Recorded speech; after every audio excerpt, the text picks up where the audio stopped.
আপনাদের মনে আছে কিনা ইমাম আহমদ ইবনে হাম্বল রাহমাতুল্লাহ আলাইহি শীতের দিন মসজিদে ঢুকছিলেন। ঢুকার পরে ওনাকে মসজিদের ভিতরে থাকতে দেয় নাই, উনি বের হয়ে চলে গেছে। শীতের দিন তিনি হাঁটতেছেন আর মনে মনে চিন্তা করতেছেন কই যাব, শীতের দিন যাওয়ার মতো কোনো রাস্তা নাই।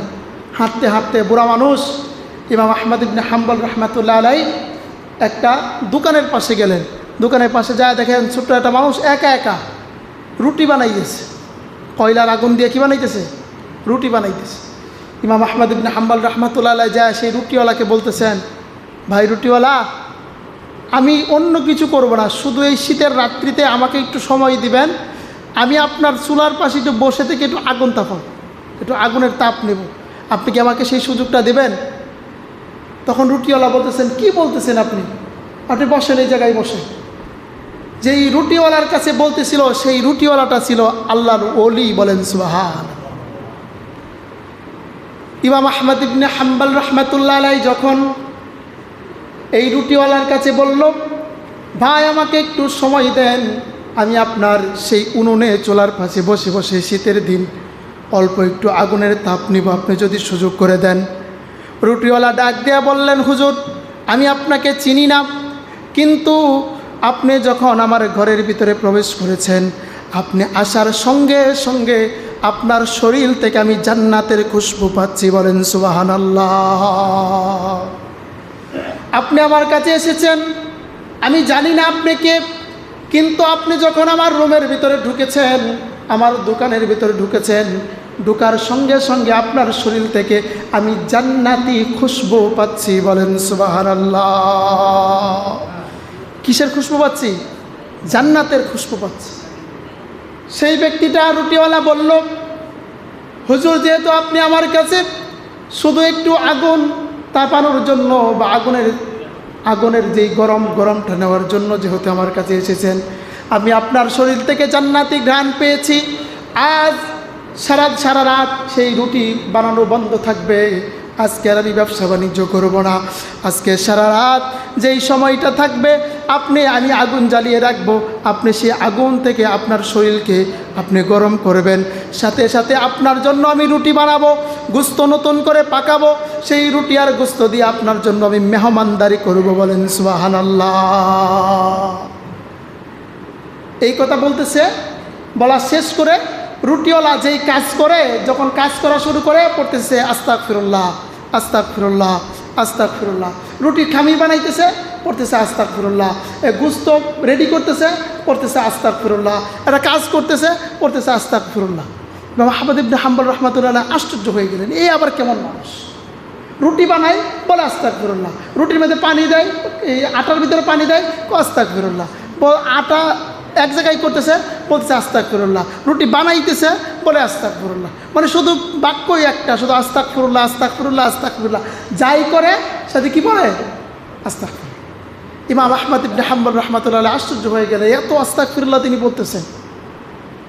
ইমাম আহমদ ইবনে হাম্বল রাহমাতুল্লাহ আলাইহি সেই জামানার সবচাইতে বড় আলেম, তিনি বলতেছেন যে ভাই আপনি যেই কাজ করেন শুধু আস্তাগফিরুল্লাহ পড়েন, এটা কারণটা কি? সেই ব্যক্তিটা রুটিওয়ালা তখন উত্তর দিল, হুজুর এই যে আমি প্রত্যেকটা কাজের শুরুতে শেষে সামনে পিছনে শুধু আস্তাগফিরুল্লাহ আস্তাগফিরুল্লাহ আর আস্তাগফিরুল্লাহ করি, এই আস্তাগফিরুল্লাহর বরকতে আল্লাহ রাব্বুল আলামিন আমাকে মুস্তাজাবুদ দাওয়া বানায় দিয়েছেন, বলেন সুবহান। মুস্তাজাবুদ দাওয়া কি? মুস্তাজাবুদ দাওয়া বলা হয় তাকে যেই দোয়া করলেই কবুল হয়েছে, যেই দোয়া করে সেই দোয়াই কবুল, মুস্তাজাবুদ দাওয়া। ইমাম আহমদ ইবনে হাম্বল রাহমাতুল্লাহ আশ্চর্য হয়ে বলেন, একটা রুটিওয়ালা মুস্তাজাবুদ দাওয়া। এই জায়গাতে একটা জিনিস খেয়াল করেন, আমরা মনে করি কি যে আমি হুজুর মানুষ, মিম্বরে বসছি, বড় বড় টুপি লাগাইছি, পাগড়ি লাগাইছি, মানে আমি এই বড় হুজুর, কথা ঠিক না? কিন্তু এমন হইতে পারে আমার এই জায়গায় যারা বসা, এই জায়গার ভিতরে সবচাইতে ক্ষুদ্র, যে সবচাইতে নরম চাকরি দুর্বল চাকরি করে, যে সবচেয়ে দেখতে আমাদের তুলনায় সবচেয়ে খারাপ মানুষটা, যে কিন্তু দেখা যায় সেই মানুষটা সেই এলাকার সবচেয়ে বড় ওলি হইতে পারেন এরকম। ইমাম আহমদ ইবনে হাম্বল রাহমাতুল্লাহি আলাইহি এই জিনিসটাই এই জায়গা থেকে শিক্ষা আসতেছে, যে একটা মানুষ দুর্বল হইতে পারে, তার কর্ম দুর্বল হইতে পারে, সে গরিব হইতে পারে, এমনও হইতে পারে সেই মানুষটার মূল্য আল্লাহর কাছে অনেক বেশি, সেই জন্য মানুষকে দুর্বল চোখে দেখা যাবে না। ইমাম আহমদ ইবনে হাম্বল রাহমাতুল্লাহ আলাইহি বলতেছেন, আমি এত বড় ইমাম, আমি নিজেও তো মুস্তাজাব না, আমি দোয়া করলেই দোয়া কবুল হয় না, সেই জামানার সবচেয়ে বড় ইমাম। আর একটা রুটিওয়ালা রুটি বানায়, কাফেলা যায়, কাফেলার মানুষ রুটি খায়, অন্য কিছুই না। এই রুটি বানাইতে বানাইতে সে মুস্তাজাবুদ্দাহ হয়ে গেল, আল্লাহর কাছে হাত তুললেই কবুল, যা চাই তাই কবুল, মিস্তাই। কিসের বরকতে? ইস্তেগফার করার বরকতে। ইমাম আহমদ ইবনে হাম্বল রাহমাতুল্লাহ আলাইহি বললেন, ভাই তোমার এমন কোনো দোয়া কি বাকি আছে যেই দোয়াটা এখনো পর্যন্ত কবুল হয় নাই? সেই ব্যক্তিটা বলতেছেন, হুজুর মনের দুঃখ আর কি বলবো, আমি আল্লাহর কাছে এই পর্যন্ত যা চেয়েছি সব কবুল হয়ে গেছে, একটা দোয়া আল্লাহর কাছে করেছি, এই দোয়াটা এখনো পর্যন্ত কবুল হয় নাই। ইমাম আহমদ ইবনে হাম্বল রাহমাতুল্লাহ ডাক দিয়ে বলে, সেই দোয়াটা কি? সেই লোকটা বলতেছেন, আমি শুনেছি এই জামানার সবচাইতে বড় আলেম, সবচাইতে বড় মুহাদ্দিস হলো ইমাম আহমদ ইবনে হাম্বল। আমার ইচ্ছা ইমাম আহমদ ইবনে হাম্বলের সাথে আমার জীবনে কোনোদিন দেখা করব, তার হাতের মধ্যে চুমু দিয়ে তার হাতে বায়াত গ্রহণ করে আমি তার কাছে মুরিদ হয়ে যাব। হুজুর এই দোয়াটা আমার কবুল হয় না, আমার সব দোয়া কবুল হয়ে গেছে, আমি যা চাইছি আল্লাহ আমারে সব দিছে, শুধু একটা দোয়া করছি, আল্লাহ একটা দোয়া আমার কবুল করে না। ইমাম আহমদ ইবনে হাম্বল সেই জামানার সবচেয়ে বড় ওলি, সবচেয়ে বড় আলেম, আমার ইচ্ছা তার হাতের ভিতরে একটা চুমু দিব, তার সহবতে একটু বসবো, হুজুর আমার এই দোয়াটা কবুল হয় নাই।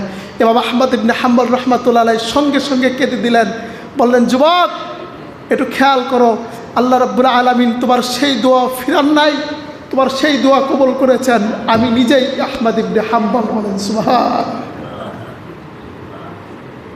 ইমাম আহমদ ইবনে হাম্বল রাহমাতুল্লাহ আলাইহি বলতেছেন, আল্লাহ রাব্বুল আলামিন তোমার সেই দোয়াও ফিরান নাই, আমি নিজেই আহমদ ইবনে হাম্বল, আল্লাহ রাব্বুল আলামিন তোমার সেই দোয়াটাও কবুল করেছেন। সঙ্গে সঙ্গে যুবক ইমাম আহমদ ইবনে হাম্বল রাহমাতুল্লাহ আলাইহি বুকের মধ্যে জড়িয়ে ধরলেন, তার হাতে পায়ে চুমু দিলেন আর বললেন, হুজুর আমি আল্লাহর কসম করে বলছি, আজ থেকে আমি যত দোয়া করেছি এই পর্যন্ত আমার কোনো দোয়া ফিরে নাই, আমার একটা দোয়া বাকি ছিল, আপনাকে দেখা, আপনার কপালে চুমু দেওয়া, আপনার হাতে চুমু দেওয়া, আল্লাহ রাব্বুল আলামিন এই দোয়াটাও কবুল করেছেন, আমি আজ থেকে আপনার সেবা করব, আপনার দাস হয়ে যাব। বলেন সুবহান। সেই ইমাম আহমদ ইবনে হাম্বল কিসের বরকতে পেয়েছে বলেন তো? শুধু একটা দোয়ার বরকতে, শুধু আল্লাহর কাছে বেশি বেশি পড়তেন, আস্তাগফিরুল্লাহ আস্তাগফিরুল্লাহ আস্তাগফিরুল্লাহ।